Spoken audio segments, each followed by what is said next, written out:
Hello, everyone. Today we have Mr. Larry Stevens on the 7 Minute Entrepreneur Podcast. How are you tonight? I'm great, thank you. Excellent, excellent. So, how long have you and I known each other, Larry? It's been quite a while. Yeah. So I would say 30 plus years. Yeah. Clearly I met you, as a friend of my wife, and life is amazing how you transition from that to now a true friend of mine. So 30 plus years, we won't go into the plus. Absolutely not. And at this point in time, you're retired, but you're doing some other things. So, tell us about the retired life before you retired. What were you doing before that? So I did corporate Fortune, 100, primarily in a management development program. The theory behind the program is you can put anyone, with skills into any assignment, and the basic skills should allow you to survive. So things like, tolerance of uncertainty, make a decision without all the data, management through every function of finance, marketing, sales, operations is. Wow, that was quite a diverse a skill set, I should say. Quite a diverse skill set. So now that you're quote unquote retired, what are you doing with yourself now? I really don't consider myself retired. So That I'm and the that's guy who perfect. is always looking for a job. I'm a perennial either job seeker or what's the next entrepreneurial adventure that I should be getting myself involved. It's I think great. it's just nice to be out doing different things. Yeah, that's perfect. And that's why you're perfect for this podcast. So you can help some of our listeners actually try to figure out, okay, now what are we going to do after we finish working our quote unquote regular 9 to 5 job and transition into trying to be an entrepreneur? What kind of entrepreneurial things have you pursued? So I've done what I call variety of things. So I use my background into a senior citizen center as they were creating a build actually a memory care center and actually built the back office structure for them.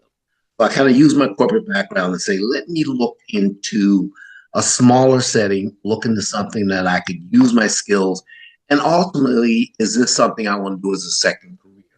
So senior care being a growing market, that's particularly why I went in that direction to say, Mm. what can this lead me to? What it ultimately led me to was into the franchise world. So I became a franchise consultant. And essentially what that is, I represent various brands. I chose to stay in the senior care market. And we're really trying to help entrepreneurs, or even, people who are currently leaving their job, or there are people who want to stay in their job and want to build that kind of income for, generational wealth. Spend time helping, still represents 4 or 5 franchise brands, trying to help them move into that. Looked at a couple other ventures, decided that one of the things I look at is how do you help, again, what is my passion? What's my purpose? Started looking at insurance as a market to make sure people were insured, because that's clearly something that if you want to pass down generational wealth, it's one of the first things you have to have is if someone passes, they have left an estate that allows the family to care for the expenses and hopefully have something long term. So took the insurance exam, have an insurance license. Now working with 2 or 3 different insurance brokers trying to offer those products. Particularly, I'm more involved in the whole life term and those kind of things. But again, what do you do to create an estate? From there, I started looking at again, what's my purpose? And actually got involved through an interesting way of working with high school students. I'm actually the in school suspension supervisor for one of our local high schools. And that really came about at a couple hours a day. But it really was my intent to give back. How do I get engaged with the younger generation and try to make sure I can coach and mentor from the sidelines? So actually, I go there every day. I'm able to talk with the students. You find some interesting reasons why people are in suspension, and then really start working with them through that. That's kind of the current.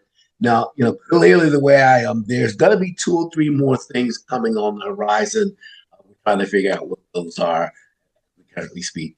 I'm looking in terms of how do I move the real estate, manage the property family members? How do I bring that in and make it part of the full portfolio? Wow, that's a lot. Okay, so we got a little real estate stuff going on. We got a little school stuff going on, but that's also the real focus of that is to help youth and mentor some of them. Then you got a franchise thing going on. You've got a lot going on, especially for a person that's supposed to be retired. Well, the beauty of retirement is you have time.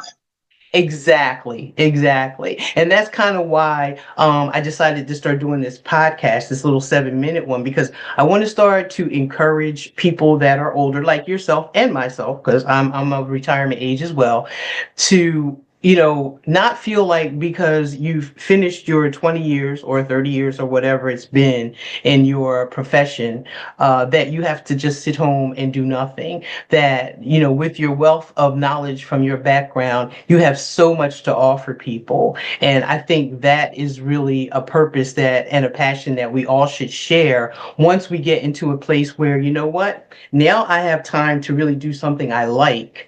Let me do that as opposed to doing something that I have to do to create income so that I can survive. So that's wonderful. That's so great because it's so many things that you're involved in. I love it. So tell me how I might be able to help you in doing what it is you're doing in your entrepreneurial pursuits. What I might be able to help you with. I think the biggest thing that someone like myself needs is an accountability coach. Okay. As I describe the things I'm doing, it's very easy for someone to say, wait, that's a whole lot of stuff. How do you keep it all in focus? So I Yes. think, an accountability coach, as well as probably, really sitting down with someone and saying, tell me how that fits in and what else is there that, what's your vision? I think very few of us sit down with our friends, our peers, and say to them, really, what is your vision? Where are you going? What are you all about? And I Mhm. think that's a helpful conversation that I would love to have, you kind of honest on. That's great. All right. I love it. I love it. And I also love the idea that you're doing things that are, you're pursuing your passions, things that you really love to do. Because so many times while we're working in our youth, in our younger years, when we're working in our career, we get so busy in that day to day, doing what we need to do to survive, so to speak, that we don't really think about all the things that we would like to do. And if we really pursue the things that we like to do and our passion, I think you never feel like you're working a job. You always feel like you're contributing, that you're doing something positive.